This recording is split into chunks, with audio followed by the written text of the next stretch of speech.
준수 배우의 그 음성은 내가 처음에 오프닝 할 때도 얘기했지만 진짜 이건 너무 선명한 인장이잖아요.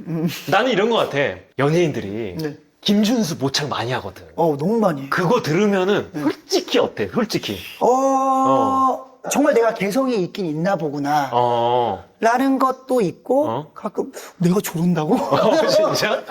내가 저렇게 노래를 한다고? 저런 목소리라고? 막 이렇게 약간 충격 먹을 때도 있고. 진짜. 그래도 감사한 마음이 훨씬 크죠. 왜냐면 맞아. 가수들이나 또 뮤지컬 배우로서도 개성이 있고 특색이 있다라는 건 되게 좋은 무기잖아요. 맞아. 내가 준수를 봤을 때 너무 놀랍고 좋고 또 부러운 부분 중에 하나는 예를 들면 우리가 엑스칼리버 같이 했으니까 뭐 왕이 된다는 거 뭘까 하면 가인은 성악 발성. 또 누가 무슨 노래를 하면은 저 친구는 뭐 팝 발성, 락 발성 막 이러는데 김준수는 뭔 줄 알아? 그냥 김준수가. 무슨 발성이 아니야. 그냥 김준수야. 이거는 내가 봤을 땐 무대 위에서 노래하는 어떤 배우이자 가수로서는 되게 보면 최고의 영역이 아닐까 난 그런 생각을 하거든요. 아유, 감사합니다. 근데 어때요? 자기의 목소리로 뮤지컬 무대에 섰을 때 이 음색이 장점이 된다고 생각해요? 상당히 저는 확실하다고 생각해요. 20, 30명이 무대에 있어도 제가 노래를 하면 김민수 목소리만 들린대요, 그게. 맞아. 우리 엑스칼리버 할 때는 200명이 있었는데도 들려. 맞아. 단점이라면은 이제 약간 선입견이라는 게 생기는 것 같긴 해요. 이런 건 너무 안 어울리지 않을까. 관객분들도 이걸 내 목소리로 들었을 때 괜찮을까. 근데 저는 사실 작품을 할 때 그런 것까지 고려해서 할 수 있겠다. 이런 걸 어느 정도 생각도 하면서 하는 거라. 그렇구나. 네네네. 요새 뮤지컬 지망생들이나 후배들을 보면은 네네. 뮤지컬 배우에게 되게 좋은 음색이란 어떤 음색이에요? 이런 질문을 할 때가 있어요. 근데 전 그거 없는 것 같아. 어떤 역할에 따라 정말 적절한 음색들이 다 있잖아요. 어떤 역할은 성악적인 베이스가 있을 때 정말 최고의 그 역할을 보여주는 캐릭터가 있고. 뭐 오페라 유령처럼. 그렇죠. 어떤 역할은 팝적인 거를 잘하는 배우가 그 역할을 맡았을 때 시너지가 나는 게 있고 그런 각자의 개성을 무기로 잘 만들어서 시너지가 나면 그게 되는 거지. 뭐 더 좋은 발성과 좋은 음색이 있나? 저는 그렇게 생각하거든요. 그러니까 음색에 대해서는 특별히 신경 쓸 필요가 없구나. 그렇죠. 아시다시피 저는 애초에 그냥 어렸을 때부터 이 음색이라 저는 이걸 만들려고 해본 적도 없고 그렇죠. 네. 어떻게 보면 저는 변성기를 잘못 좀 오래 되면서 4, 5년 걸렸으니까 변성기만 옥상에서 막 답답해서 소리 지르고 막 이러면서 그런 시행착오들이 결합된 목소리거든요. 정말. 네. 근데 또 특이하게 원래 허스키한 사람들은 좀 톤이 낮은데 또 난 높아. 또 높고. 그런 여러 가지가 복합적으로 믹스되니까 좀 나만의 특이한 목소리가 탄생이 된 거죠. 근데 이거는 제가 일부러 만들려고 한 것도 아니고. 이거는 따라하시면 안 됩니다. 이렇게 자막 나는데 김준수를 따라하시면 안 됩니다. 네, 뭐 그런 거죠. 아니 그러면 이런 건 어때요? 아이돌 그룹을 하는 친구들이 네. 김준수한테 전화 왔어. 준수 형 안녕하세요. 저 누군데요. 네. 저 이런 뮤지컬 해보고 싶은데 그러면 뭐를 노력해야 돼요? 김준수가 15년 동안 이렇게 뮤지컬 배우로 활동하면서 보니까 아이돌 할 때는 이런 거였는데 뮤지컬 하려면 그래도 이런 거를 좀 노력하고 연습해야 된다. 이런 지점이 있나요?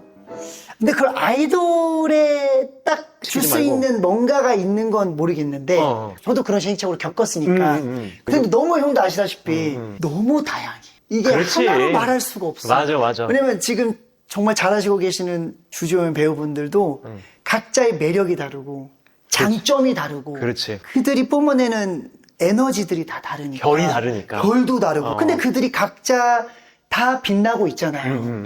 그러니까 뭐 하나를 던져주기가 어렵죠. 근데 대신 각자의 매력이나 그런 게 있을 거 아니에요. 뭐 그런 것들을 뭐 좀 더 살리는 방향이거나 혹은 좀 줄이거나. 네, 뭐 줄이거나. 근데 기본적인 건 일단 노래를 당연히 잘해야 잘해야 된다. 되지 않을까. 네. 그러니까 여러분들께서 일단 노래 연습을 열심히 해야 되고 자신의 장점이 뭔지 좀 분석하고 알아내는 것부터가 시작이 그러니까 되겠네요. 자기 자신에 대해 객관화가 잘 될수록 좋은 것 같아요. 근데 저도 그런 거에 대해서 많이 생각했고 제가 아무리 해도 안 될 것 같은 부분은 그거를 바꾸려고 스트레스 안 받고 오히려 이거를 좋게 느껴질 수 있게 장점을 극대화시키려고 했지 그리고 예전에도 유승열 주님이 제가 그 말에 되게 용기를 얻었던 게 모차르트는 더군다나 첫 스타트의 모차르트가 좀 클래식하다 보니까 그렇죠. 성악하시는 분들도 꽤 배우들이 많았고 아니었던 분들도 좀 클래식하게 부르려고 노력을 했을 거 아니에요. 네. 제가 들었을 때 되게 클래식했거든요. 저는 막 주먹 미로티 부르다가 왔으니까. 근데 저도 모르게 그걸 따라하고 있는 거죠. 그렇게 해야 되나 보다. 그랬더니 이제 유희성 주님께서 너가 누군가 흉내내는 건 바라지 않는다. 너의 매력, 너의 발성으로, 너의 목소리로 모차르트를 표현하는 게 더 좋다고 생각하지. 똑같이 모두가 다 성악 발성이고 똑같이 그런 클래식하게 노래를 만약에 부른다면 관객들이 굳이 누구 걸 티켓팅해서 찾아볼 필요가 뭐가 있겠냐. 맞네. 그 얘기를 들으니까 마음이 너무 편안해지면서 내 장점을 더 부각시킨 쪽으로 그 선택과 집중을 그쪽으로 옮긴 거죠. 갑자기 근데 하나 떠올랐다. 이거는 안 해야 된다. 뭐. 난 시인이 아냐 또 시인처럼 말도 못해. 그냥 해야 되는데 못해. 뭐 이런 거. 빼버리거나 못해. 소위 쿠세를 넣거나. 가끔 있어요. 가끔. 그리고 약간, 발음을 요즘 아이돌 분들은 조금 더 조심해야 되는 건 영어로 노래를 많이 하고 그렇지. 그러다 보니 한국어조차도 영어처럼 하잖아요. 그래서 로라 이렇게 하잖아요. 그게 그대로 묻어서 오르신 분도 있단 말이에요. 캐릭터보다 그 가수가 먼저 보이니까. 이거 너무 중요한 얘기다. 근데 되게 저도 사실 말은 하지만 좀 어렵다고는 생각하는 게 매력은 또 느껴져야 돼. 이 사람이. 이질감이 안 드는 선에서 내 매력을 뽐내야지. 내 매력을 뽐내겠다고 이질감이 드는 건 안 되는구나.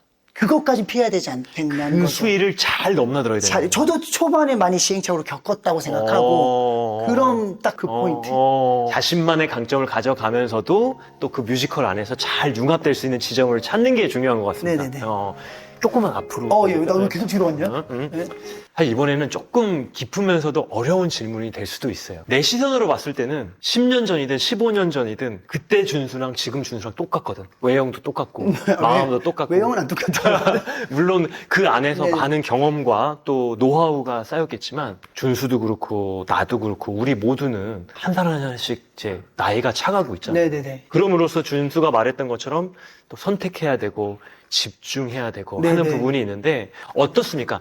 본인이 무대 예술인으로서 또한 가수로서 나이가 들어가는 것에 대해서는 어떤 생각을 가지고 있는지도 사실 되게 궁금해요. 네. 확실히 이제 점점 나이가 먹으면 아무래도 어린 역할은 이제 내가 못하게 되겠구나의 걱정 혹은 그런 지점이 생기는 아쉬움 부분도 있지만 사실 저는 좋은 쪽으로 많이 생각하는 스타일이기도 하고 내가 하고 싶어도 못했던 역할들 있잖아요. 나이가 아직 어리게 보이고 어리기 때문에 그냥 제가 나이를 먹고 생김새다 혹은 내가 내는 소리나 나의 정서나 그런 것들이 조금씩 바뀌어가잖아요. 그것도 나의 하나의 경험이고 좀 좋아요. 그리고 내가 할 수 있는 역할이 내가 해왔던 게 아니라 도전해볼 수 있는 역할이 나에게 점점 다가오고 있구나라고 생각해요.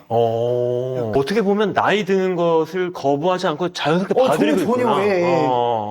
그럼 김준수 배우가 지금 한 살 한 살 나이가 먹어갔지만 내가 이 역할만큼은 언젠가 꼭 해보고 싶다 이런 게 있었어요? 뭐 라만차 진짜? 너무 좋은 것 같고 저는 예전에 뭐 우스갯소리 얘기했던 게 모차르트를 했었고 해왔지만 내가 나중에 레오폴트도 해보고 싶다. 정말. 모차르트의 마음으로서 노래를 했던 내가 그 모차르트를 바라보면서 아빠의 마음으로 한번도 노래도 해보고 싶고 뭐 그런 생각도 저는 해봤고 네네. 어때요? 이제 뮤지컬 배우로서 인정을 받았다라는 말도 무색할 정도로 어떻게 보면 김준수는 대한민국 뮤지컬의 어떤 핵심적인 또 중추적인 역할을 지금 잘 맡아가고 있는데 형 왜 이래? 아유 왜 뭐가 왜 이래? 이렇게 잘 맡아가고 있는데 네네. 앞으로 나는 뮤지컬 배우로서 어떤 지향점을 가지고 있다. 나는 앞으로 무대 예술인으로서 이렇게 돼가고 싶다 하는 목표? 아니면 꿈? 이런 것들을 좀 궁금해요. 김준수는 아직 못 다 이룬 꿈이 있을까? 당연히 많죠. 뭐 저는 제가 항상 얘기하는 게 혹여 목표라는 게 있다면 나이와 그런 여부에 상관없이 어떤 역할이나 상관없이 무대에 있고 싶어요.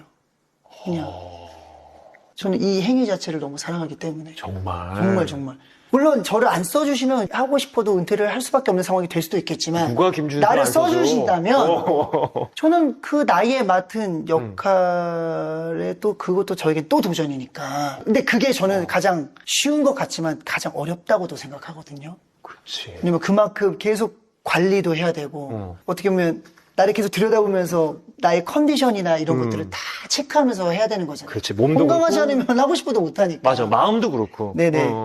근데 저는 그게 작은 역할이어도 무대에 있는 게 너무 행복할 것 같아요.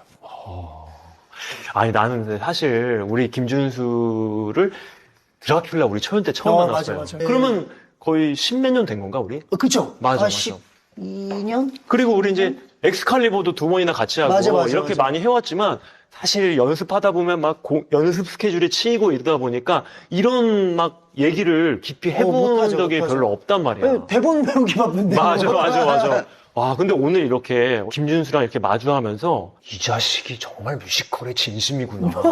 이런 거를 나는 솔직히 너무 느꼈어, 지금. 아유, 감사합니다. 너무 아름다운 배우였다는 거를 새삼 다시 한번 느끼게 되네요. 아유, 감사합니다. 예.